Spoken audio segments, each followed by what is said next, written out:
Hi everyone.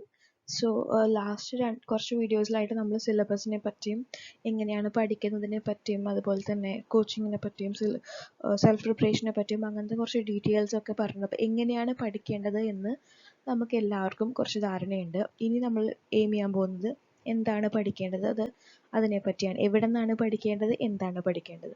So this video is all about familiarizing the subjects and books for the UPSC Civil Services examination. Okay, നമുക്ക് start ചെയ്യാം. Syllabus നമ്മൾ already discuss ചെയ്ത് കഴിഞ്ഞിട്ടുണ്ടല്ലോ കഴിഞ്ഞൊരു വീഡിയോയിൽ. അത് കാണാത്തവരുണ്ടെങ്കിൽ ഞാൻ അതിൻ്റെ ലിങ്ക് ഡിസ്ക്രിപ്ഷൻ ബോക്സിൽ ഇടാം.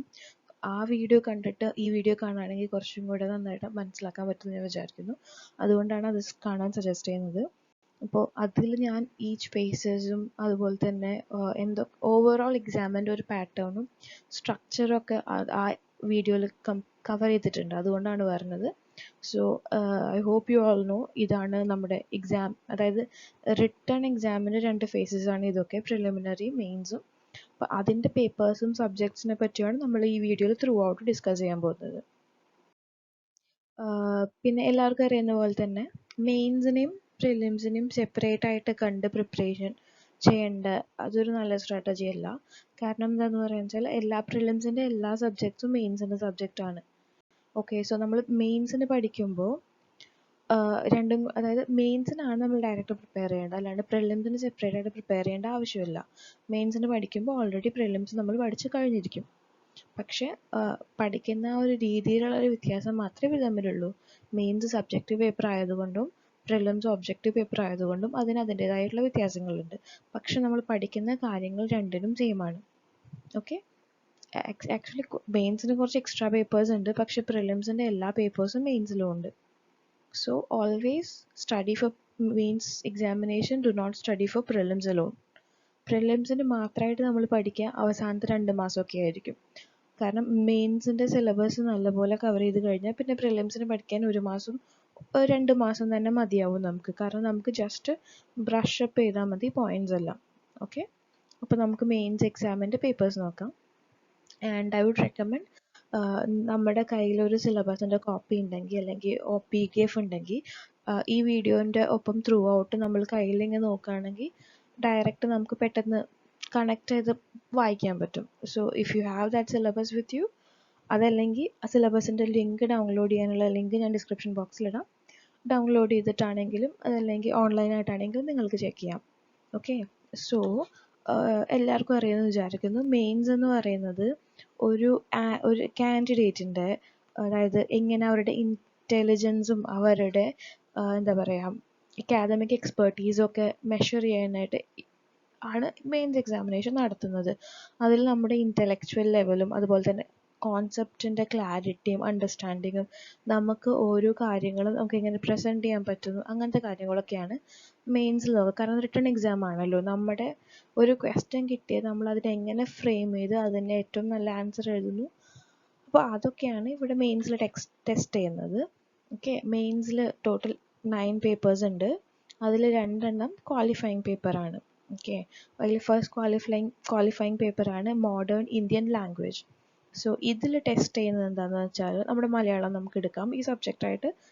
അതിൽ നമ്മുടെ കോംപ്രിഹെൻഷൻ, ഒരു പാസേജ് വന്നിട്ട് അതിൽ നിന്ന് ക്വസ്റ്റ്യൻസ് കോംപ്രിഹെൻഡ് ചെയ്തിട്ട് എഴുതാൻ പറ്റുന്നുണ്ടോ, നമുക്ക് കറക്റ്റായിട്ട് ചോദിച്ച് പ്രിസൈസ് ആയിട്ട് എഴുതാൻ പറ്റുന്നുണ്ടോ, അതുപോലെ തന്നെ നമ്മുടെ വൊക്കാബുലറി എങ്ങനെയാണ്, നമുക്ക് ആ ലാംഗ്വേജ് നല്ലപോലെ യൂസ് ചെയ്യാൻ പറ്റുന്നുണ്ടോ, നമ്മൾ പറയില്ലേ വാക്യത്തിൽ പ്രയോഗിക്കുക, അങ്ങനത്തെ കാര്യങ്ങളൊക്കെ.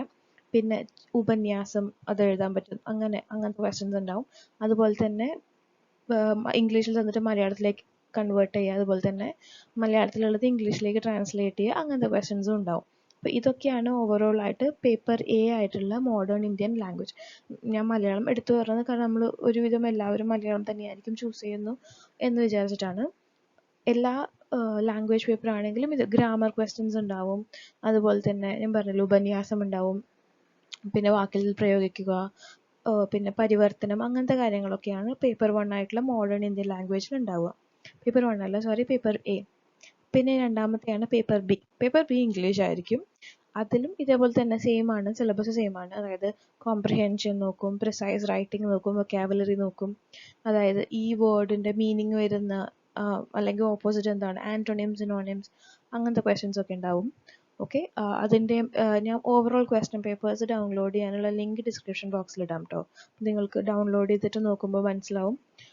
ഈ 2 പേപ്പറും ക്വാളിഫയിങ് ആണ് and you need to score at least 25% mark. So ഈ പേപ്പറിൽ 25% മാർക്സ് കിട്ടിയാൽ മാത്രമാണ് മറ്റേ പേപ്പേഴ്സ് നോക്കുള്ളൂ, ഇവാലുവേറ്റ് ചെയ്യുള്ളൂ. And this is out of 300. 300ന് 25% മാർക്കാണ് ഇത് പാസ്സാവാൻ നമുക്ക് വേണ്ടത്. Okay, so there are 3 things to be noted. 25% mark വേണം. ആൻഡ് one thing is ഈ പേപ്പർ എയും പേപ്പർ ബിയും മെട്രിക്കുലേഷൻ ലെവലായിരിക്കും. അതായത് 10ാം ക്ലാസ്സോ തുല്യമായിട്ടുള്ളതുമായിട്ടുള്ള അവരുടെ ലെവലിൽ അല്ലെങ്കിൽ ഇക്വാലൻറ്റ് സ്റ്റാൻഡേർഡുള്ള ആ ലെവലിൽ വെച്ചിട്ടായിരിക്കും ഈ എക്സാം ഉണ്ടാവുക. പിന്നെ ക്വാളിഫയിങ് ആണ്. ഓക്കെ,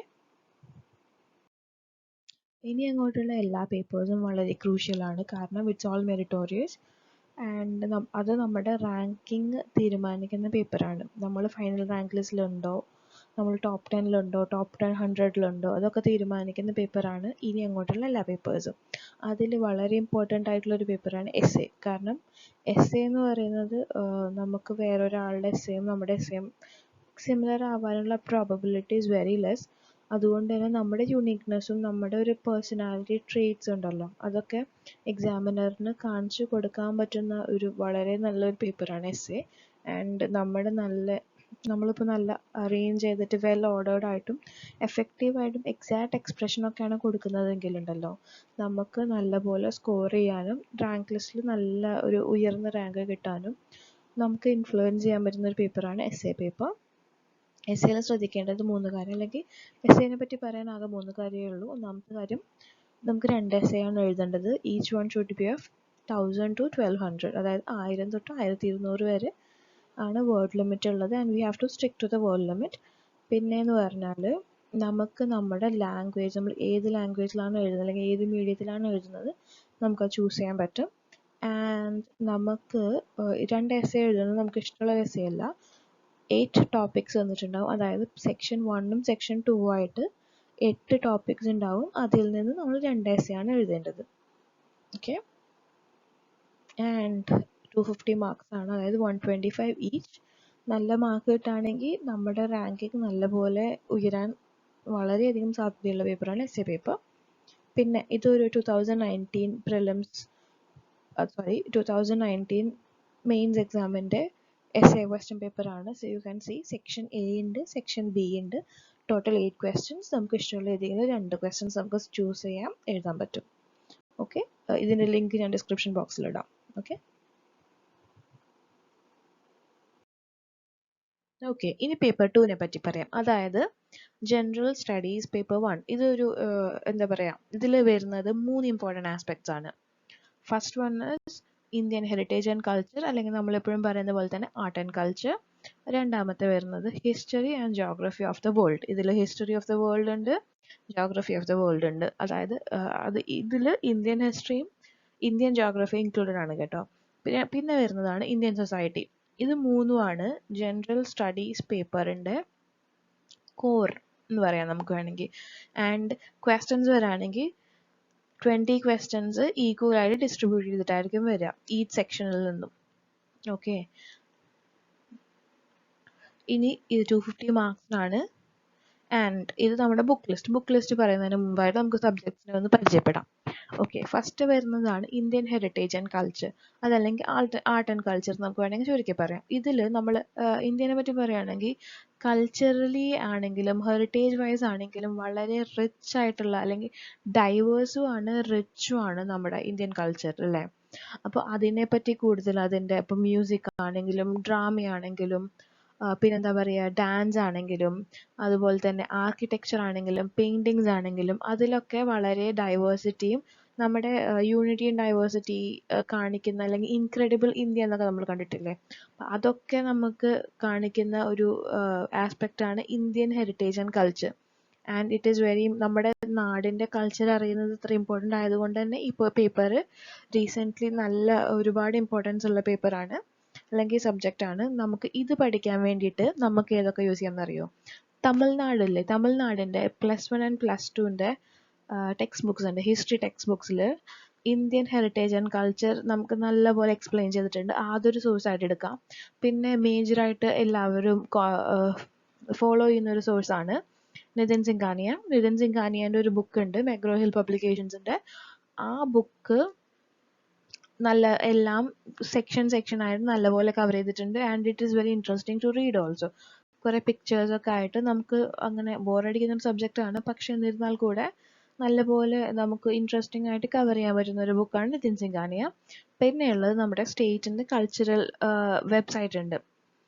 സ്റ്റേറ്റിൻ്റെ എന്ന് പറഞ്ഞാൽ ഇന്ത്യൻ ഓവറോൾ കൺട്രിയുടെ നാഷണൽ വെബ്സൈറ്റ് ഉണ്ട്. അതിലും അപ്ഡേറ്റ്സ് ഒക്കെ വരും. ഹിസ്റ്ററിനെ പറ്റി പറയാം. History of world, India and world. Okay, so നമുക്ക് പഠിക്കേണ്ട ഹിസ്റ്ററി എന്ന് പറഞ്ഞാലുണ്ടല്ലോ 18th സെഞ്ച്വറി തൊട്ട് ഇപ്പം വരെയുള്ള ഇവൻറ്റ്സ് ആണ് മോഡേൺ ഹിസ്റ്ററിയിൽ പഠിക്കാനുള്ളത്, അല്ലെങ്കിൽ ഹിസ്റ്ററിയിൽ പഠിക്കാനുള്ളത്. അതിൽ ഫ്രീഡം സ്ട്രഗിളിൻ്റെ വാരിയസ് സ്റ്റേജസും അതിൻ്റെ ഇമ്പോർട്ടൻറ്റ് കോൺട്രിബ്യൂഷൻസും കോൺട്രിബ്യൂട്ടേഴ്സും പല ഭാഗത്തുനിന്നും, ഇന്ത്യയുടെ പല ഭാഗത്തു നിന്നുള്ള മേജർ കോൺട്രിബ്യൂഷൻസും അത് ആരൊക്കെ കോൺട്രിബ്യൂട്ട് ചെയ്ത് അതൊക്കെ നമ്മൾ പഠിക്കാനുണ്ട്. പിന്നെ അതുപോലെ തന്നെ പോസ്റ്റ് ഇൻഡിപെൻഡൻസ്, അതായത് ഇന്ത്യക്ക് സ്വാതന്ത്ര്യം കിട്ടിയതിന് ശേഷം നമ്മൾ എന്തൊക്കെയായിരുന്നു നമ്മുടെ മേജർ, അതായത് പോസ്റ്റ് ഇൻഡിപെൻഡൻസ് കൺസോളിഡേഷനും റീഓർഗനൈസേഷൻ, നമ്മുടെ സ്റ്റേറ്റ് റീഓർഗനൈസേഷൻ വന്നു, കോൺസ്റ്റിറ്റ്യൂഷൻ വന്നു, റിഫോംസ് ഉണ്ടായിരുന്നു ഒരുപാട്, ഇപ്പോൾ ഇക്കണോമിക് റിഫോംസ് ഉണ്ടായിരുന്നു. അപ്പോൾ അങ്ങനത്തെ കാര്യങ്ങളൊക്കെയാണ് history of India after independence വരുന്നത്. പിന്നെ വരുന്നതാണ് വേൾഡ് ഹിസ്റ്ററി. വേൾഡ് ഹിസ്റ്ററിയിൽ 18th സെഞ്ച്വറി ഈവൻറ്റ്സ് ഇല്ലേ,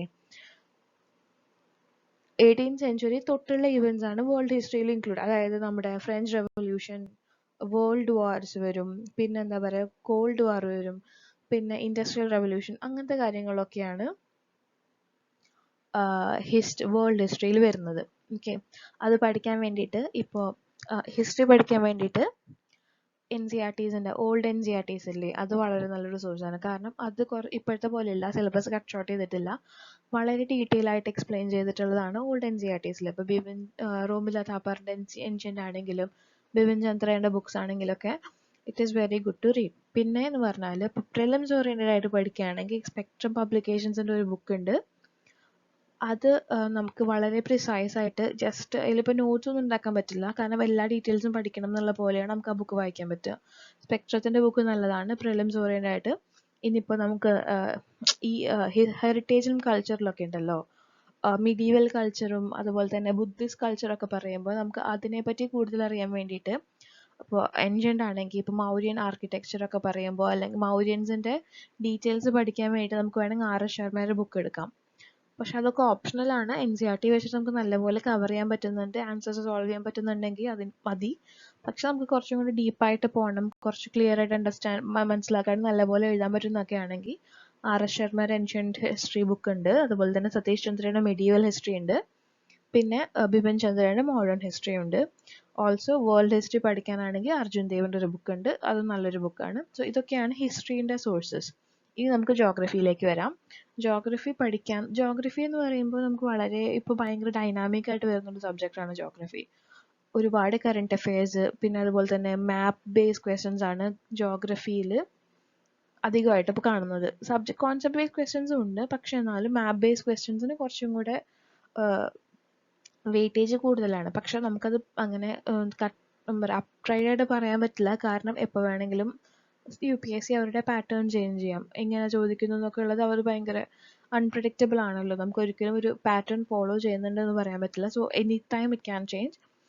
ആൻഡ് ജോഗ്രഫി പഠിക്കാൻ വേണ്ടി ഏറ്റവും നല്ല സോഴ്സസ് ആണ് NCERTs ഉണ്ട്. 12th 11th സ്റ്റാൻഡേർഡിൻ്റെ NCERTs ഉണ്ട്. Physical geography, human geography, Indian geography, ഈ 3 ബുക്സ് നല്ലതാണ്. ഇക്കണോമിക് ജോഗ്രഫീൻ്റെ വേറൊരു ബുക്കും കൂടിയുണ്ട്, അത് പെട്ടെന്ന് പഠിച്ചു കഴിയാൻ പറ്റും. കുറച്ച് കണക്ഷൻ കിട്ടുന്നില്ല എന്നുള്ള പ്രശ്നം ഒഴിച്ചാൽ ബാക്കി NCERTസിൽ അത് നല്ലതാണ്. പിന്നെ അതുപോലെ തന്നെ ഓൺലൈൻ വീഡിയോസും കാണുന്നത്, മൃണാളിൻ്റെ ഒക്കെ നല്ല ലെക്ചേഴ്സ് ഉണ്ട്. പക്ഷെ ഹിന്ദി അറിയാമെങ്കിൽ നമുക്ക് മൃണാളിൻ്റെ ഒക്കെ നല്ല ലെക്ചേഴ്സ് ഉണ്ട്.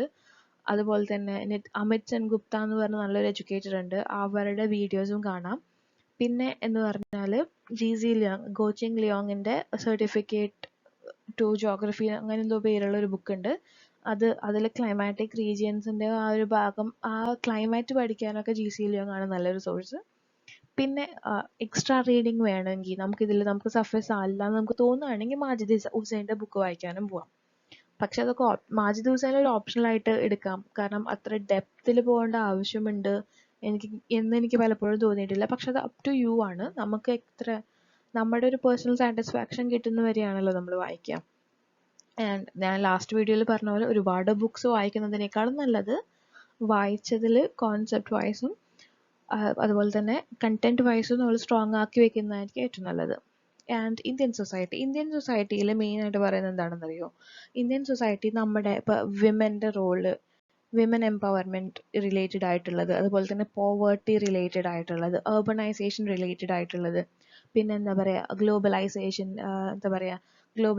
ലിബറലൈസേഷൻ, പ്രൈവറ്റൈസേഷൻ, അതിൻ്റെയൊക്കെ എഫക്ട്സ് എങ്ങനെയാണ് സൊസൈറ്റിയിൽ വരുന്നത്, social empowerment, communalism, regionalism, secularism, അങ്ങനത്തെ ഡീറ്റെയിൽസ് ഒക്കെ വരുന്ന ഒരു ഏരിയ ആണ് ഇന്ത്യൻ സൊസൈറ്റി. ആൻഡ് അതിന് പ്രത്യേകിച്ച് ബുക്സ് പഠിക്കണമെന്ന് ആഗ്രഹം ഉണ്ടെങ്കിൽ രാമാനുജൻ്റെ ഒരു ബുക്ക് ഉണ്ട്, അത് പഠിക്കാം. ആൻഡ് ഇത് പേപ്പർ 3 സോഷ്യൽ ജസ്റ്റിസ് എന്നൊരു പേപ്പർ ഉണ്ട്. ആൻഡ് ആ പേപ്പറിന് വേണ്ടിയിട്ടും, അതായത് ആ സോഷ്യൽ ജസ്റ്റിസും ഇന്ത്യൻ സൊസൈറ്റി നമുക്ക് ക്ലബ് ചെയ്ത് പഠിക്കാൻ പറ്റുന്ന ഒരു സബ്ജക്റ്റാണ്.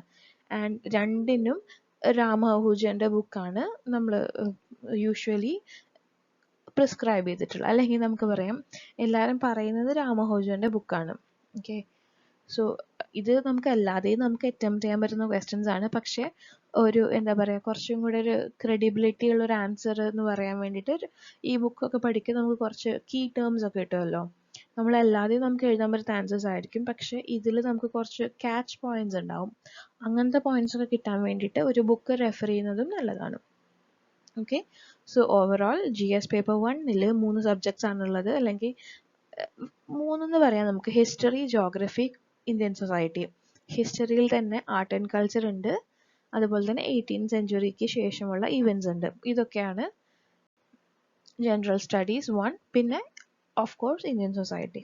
So this is a sum up of all GS 1 paper. Paper 3 general studies 2, ഇതിൽ വരുന്നതാണ് polity, constitution, governance, social justice, international relations. ഇതിൽ സോഷ്യൽ ജസ്റ്റിസ് ഒഴിച്ച് ബാക്കി പോളിറ്റിയും കോൺസ്റ്റിറ്റ്യൂഷൻ, ഗവർണൻസും ഇന്റർനാഷണൽ റിലേഷൻസും പ്രിലിംസിൻ്റെ സിലബസിലും ഇൻക്ലൂഡഡ് ആണ്. ആൻഡ് ഇന്ത്യൻ പോളിറ്റിയിൽ വരുന്ന ഭാഗങ്ങളാണ് നമ്മുടെ കോൺസ്റ്റിറ്റ്യൂഷൻ, പിന്നെ സ്റ്റേറ്റിൻ്റെയും യൂണിയൻ്റെയും റെസ്പോൺസിബിലിറ്റീസ്, ഫങ്ഷൻസ്, പിന്നെ ജുഡീഷ്യറി, അതല്ലെങ്കിൽ various organs of the government, അതായത് ജുഡീഷ്യലി, എക്സിക്യൂട്ടീവ്, ലെജിസ്ലേറ്റീവ്, അവരുടെ സെപ്പറേഷൻ ഓഫ് പവേഴ്സ്. പിന്നെ നമ്മുടെ constitution compared to other constitutions, parliament, state legislature, പിന്നെ എക്സിക്യൂട്ടീവ്, ജുഡീഷ്യറി, ലെജിസ്ലേറ്റീവ്, അതിൻ്റെ ഓരോരോ structure, importance and each parts. പിന്നെ വരുന്നത് നമ്മുടെ സ്റ്റേറ്റ് റെപ്രസെൻറ്റേഷൻ ആക്ട്, പാർലമെൻറ്റിൻ്റെ ആക്ട്, ഇലക്ഷൻസ്, അങ്ങനത്തെ കാര്യങ്ങളൊക്കെയാണ് പോളിറ്റിയിൽ വരുന്നത്. ഗവേണൻസ് ആസ്പെക്ട്സിൽ വരുന്നതാണ് നമ്മുടെ ഗവേണൻസിൻ്റെ ട്രാൻസ്പെറൻസി, അക്കൗണ്ടബിലിറ്റി, ഗവേണൻസ്, അതുപോലെ തന്നെ വാരിയസ് സ്കീംസ്, സിവിൽ സർവൻസിൻ്റെ റോൾ, അതൊക്കെ ഗവേണൻസ് പാർട്ടിൽ വരും. പിന്നെ ഇൻ്റർനാഷണൽ റിലേഷൻസിൽ വരുന്നതാണ് ഇന്ത്യ, അതിൻ്റെ neighbourhood, bilateral, unilateral, multilateral, regional, global groupings, agreements, അതൊക്കെ വരും. പിന്നെ international institutions, agencies, structure, mandate, reports, ഇതൊക്കെയാണ് ഇൻ്റർനാഷണൽ റിലേഷൻസിൽ വരാം. ആൻഡ് സോഷ്യൽ ജസ്റ്റിസിനെ പറ്റി ഞാൻ നേരത്തെ പറഞ്ഞു. നമ്മൾ സോഷ്യൽ ജസ്റ്റിസ് പഠിക്കുമ്പോൾ പേപ്പർ 2 സൊസൈറ്റി ആയിട്ട് ക്ലബ് ചെയ്ത് പഠിക്കാം, വളരെ പെട്ടെന്ന് കവർ ചെയ്യാൻ പറ്റും. ആൻഡ് ഓൾസോ സെയിം ബുക്കാണ് രാം അഹൂജൻ്റെ ബുക്കാണ്. And this is overall GS paper 2 and 250 marks തന്നെയാണ്. ആൻഡ് നമുക്ക് ബുക്ക് ലിസ്റ്റ് നോക്കാം. സോ പോളിറ്റി, കോൺസ്റ്റിറ്റ്യൂഷൻ, ഗവർണൻസ് പഠിക്കാൻ വേണ്ടിയിട്ട് ഇപ്പോൾ ലക്ഷ്മികാന്താണ് നമ്മുടെ പ്രൈമറി സോഴ്സ് എങ്കിൽ ലക്ഷ്മികാന്തിൽ ഇല്ലാത്ത ഭാഗങ്ങൾ DT ബസുവിൽ നിന്ന് കവർ ചെയ്യാം. And it is vice versa. DT ബസുവാണ് പ്രൈമറി സോഴ്സ് എങ്കിൽ ബാക്കി ഇല്ലാത്ത പോർഷൻസ് കവർ ചെയ്യാൻ ലക്ഷ്മികാന്ത് യൂസ് ചെയ്യാം. പിന്നെ ഗവർണൻസിൻ്റെ ഡീറ്റെയിൽസ് പഠിക്കാനും അതിനൊക്കെ ARC റിപ്പോർട്ട്സ് ഉണ്ട്. ARC റിപ്പോർട്ട്സ് ഫുള്ളായിട്ട് പഠിക്കാൻ പറ്റില്ല, അതിൻ്റെ ജിസ്റ്റാണ് നമുക്ക്, കാരണം ഒരുപാട് എത്രയോ പേജുകളുള്ള റിപ്പോർട്ടാണ് ARC റിപ്പോർട്ട്. സോ അതിൻ്റെ ജിസ്റ്റ് അവൈലബിൾ ആണ്. ജിസ്റ്റ് എടുത്ത് നമ്മൾ പഠിക്കുകയാണെങ്കിൽ നമുക്ക് ക്വാളിറ്റിയുള്ളൊരു ആൻസർ എഴുതാൻ പറ്റും.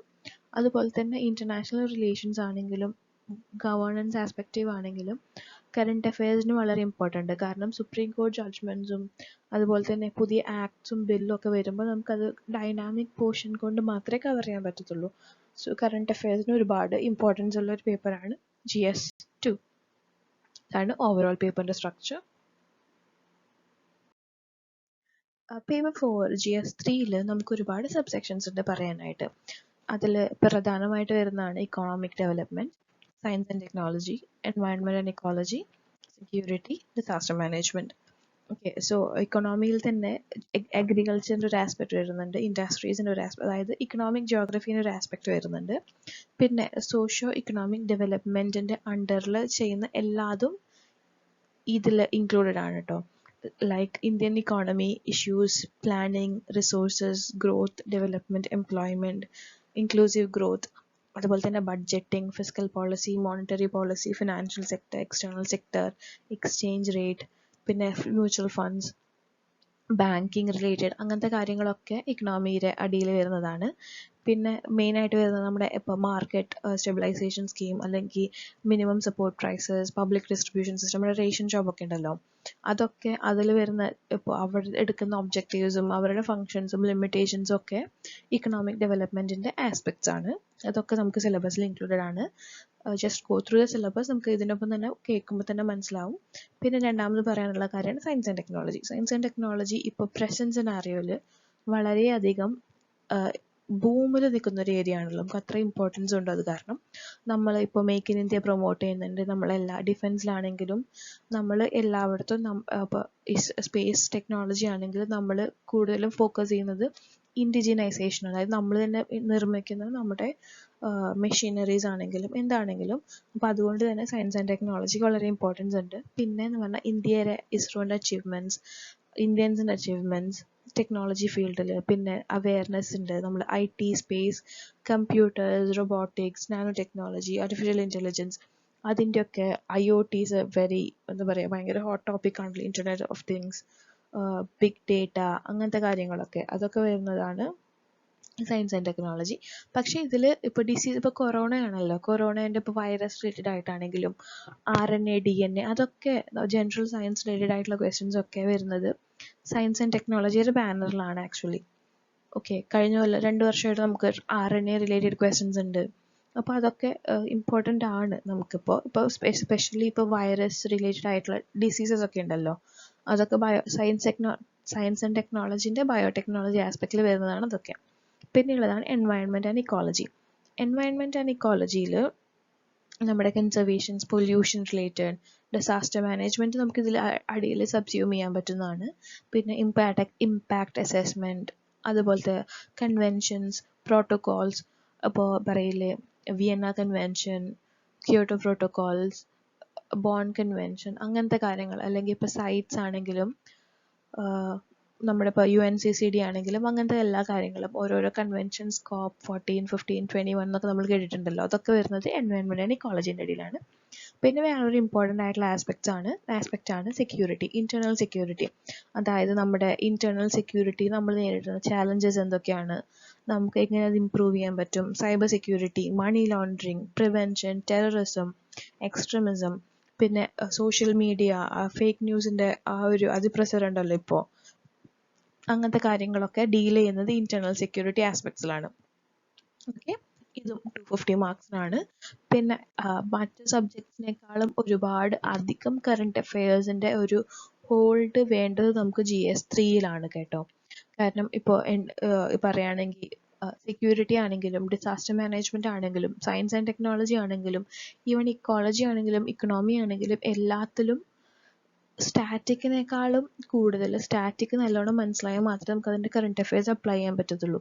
So it has very good importance. ഇപ്പോൾ ഇക്കണോമി പഠിക്കാനാണെങ്കിലും രമേഷ് സിംഗ് സ്റ്റാറ്റിക് കവർ ചെയ്യും, പക്ഷേ ചോദ്യങ്ങൾ അധികം വരുന്നത് ബഡ്ജറ്റും ഇക്കണോമിക് സർവേ ബേസിസിലായിരിക്കും. സോ നമുക്ക് ഇത് നമ്മൾ രമേഷ് സിംഗ് അല്ലെങ്കിൽ NCERTs നമ്മൾ പഠിക്കുന്നത് ബഡ്ജറ്റും സർവേ നമുക്ക് മനസ്സിലാവാൻ വേണ്ടിയിട്ടാണ്. അതുപോലെ തന്നെ ഇക്കോളജി ആണെങ്കിലും ശങ്കർ IASൻ്റെ ബുക്ക് ഉണ്ട്, പക്ഷേ നമുക്ക് ഒരുപാട് ഡൗൺ ടു എർത്തിലാണെങ്കിലും അതല്ലെങ്കിൽ അതുപോലെ തന്നെ എൻവയോൺമെൻ്റലി ഇക്കോളജിക്കലി റെലവൻ്റ് ആയിട്ടുള്ള ഒരുപാട് ന്യൂസ് ആർട്ടിക്കിൾസ് വരുന്നുണ്ട്. ഓരോരോ പുതിയ സ്പീഷീസിനെ കണ്ടുപിടിക്കുന്നതാണെങ്കിലും IUCN ലിസ്റ്റ് അങ്ങനത്തെ കാര്യങ്ങളൊക്കെ വരുന്നത് ഇക്കോളജി റിലേറ്റഡ് ആയിട്ടുള്ള കറണ്ട് അഫെയർസ് ആണല്ലോ. അപ്പോൾ പ്രിലിംസ് ആണെങ്കിലും മെയിൻസിലാണെങ്കിലും ഒരുപാട് വെയിറ്റേജ് ഉള്ള ഒരു ഏരിയ ആണ് ഇത് രണ്ടും. പിന്നെ ഉള്ളത് ബാക്കിയുള്ള എല്ലാ കാര്യങ്ങളും, അതായത് science and technology, disaster management, security, അതിനൊക്കെ നമുക്ക് ഒന്നില്ലെങ്കിൽ ഇഗ്നോ മെറ്റീരിയൽസ് ഫോളോ ചെയ്യാം. പിന്നെ അതുപോലെ തന്നെ ഇമ്പോർട്ടൻ്റ് ആണ് ന്യൂസ് അപ്ഡേറ്റ്സ്. ഓക്കെ, ഇത് പ്രോപ്പറായിട്ട് കവർ ചെയ്ത് കഴിഞ്ഞാൽ നമ്മുടെ GS3 നമുക്ക് നല്ലൊരു ഹോൾഡ് കിട്ടുന്നതാണ്.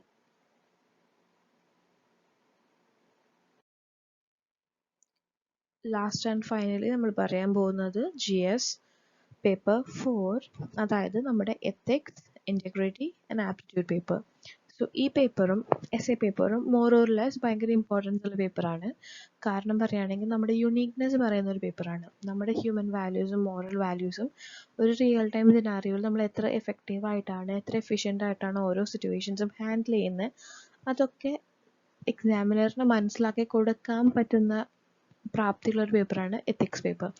സോ ദ തിങ് ഈസ്, നമ്മുടെ ഹ്യൂമൻ വാല്യൂസ്, മോറൽ വാല്യൂസ്, നമ്മുടെ ആപ്റ്റിറ്റ്യൂഡ്, നമ്മുടെ ആറ്റിറ്റ്യൂഡ്, ഇമോഷണൽ ഇൻ്റലിജൻസ്, അങ്ങനത്തെ കാര്യങ്ങളൊക്കെ ഈ പേപ്പറിൽ എക്സ്പ്ലെയിൻ ചെയ്യാൻ പറ്റും. പിന്നെ എന്ന് പറഞ്ഞാൽ ഒരു പബ്ലിക് സെർവൻറ്റിന് വേണ്ട ക്വാളിറ്റീസ് ഒക്കെ നമുക്ക് ഉണ്ടോ എന്ന് നമുക്ക് അവർക്ക് വേണമെങ്കിൽ ജഡ്ജ് ചെയ്യാൻ പറ്റുന്ന പേപ്പറാണ്. ഓൾസോ ഇതിൽ വേറെ ഇൻക്ലൂഡ് ചെയ്തിട്ടുള്ള ഒരു കാര്യമാണ് കേസ് സ്റ്റഡി. ഞാൻ പറഞ്ഞല്ലോ, റിയൽ ടൈം സിനാറിയോ നമ്മൾ എങ്ങനെ ഹാൻഡിൽ ചെയ്യുന്നത് കേസ് സ്റ്റഡിയിലൂടെയാണ് നമ്മൾ എക്സ്പ്ലെയിൻ ചെയ്യേണ്ടത്. പിന്നെ വരുന്നതാണ് നമ്മുടെ എത്തിക്കൽ തിയറീസ് ഉണ്ടാവും, contributions of moral thinkers and philosophers പഠിക്കാനുണ്ടാവും, പിന്നെ ആറ്റിറ്റ്യൂഡ്സ്, ആപ്റ്റിറ്റ്യൂഡ്, പിന്നെ എന്താ പറയുക, കേസ് സ്റ്റഡീസ് ഉണ്ടാവും, ഹ്യൂമൻ ഇൻ്റർഫേസ്, എത്തിക്സ്, അതിൻ്റെയൊക്കെ ഡീറ്റെയിൽസ് ആണ് നമുക്ക് പഠിക്കാനുള്ളത്. 250 മാർക്സിൻ്റെ പേപ്പറാണ്. പഠിക്കാൻ വേണ്ടി നമുക്ക് ഇതർ ലക്സിക്കോണിൻ്റെ ബുക്ക് ഉണ്ട്, അതല്ലെങ്കിൽ സുബാറാവുവിൻ്റെ ബുക്ക്, ഇതിലേതെങ്കിലും ബുക്ക് ചൂസ് ചെയ്യാവുന്നതാണ്. Okay, and that's all for today. ഇനി എന്തെങ്കിലും ഡൗട്ട്സോ എന്തെങ്കിലും ക്വസ്റ്റ്യൻസോ ഉണ്ടെങ്കിൽ കോമെൻറ്റ് സെക്ഷനിൽ പോസ്റ്റ് ചെയ്താൽ I will do reply. Also നിങ്ങൾക്ക് ഏതെങ്കിലും ഏരിയ അല്ലെങ്കിൽ ഏതെങ്കിലും ടോപ്പിക് റിലേറ്റഡ് ആയിട്ടുള്ള വീഡിയോ ചെയ്യണം അങ്ങനെയുള്ളൊരു ഇതുണ്ടെങ്കിൽ, റിക്വസ്റ്റ് ഉണ്ടെങ്കിൽ കോമെൻറ്റ് സെക്ഷനിൽ പോസ്റ്റ് ചെയ്താൽ I will definitely consider it. Okay, thank you so much. Have A good day.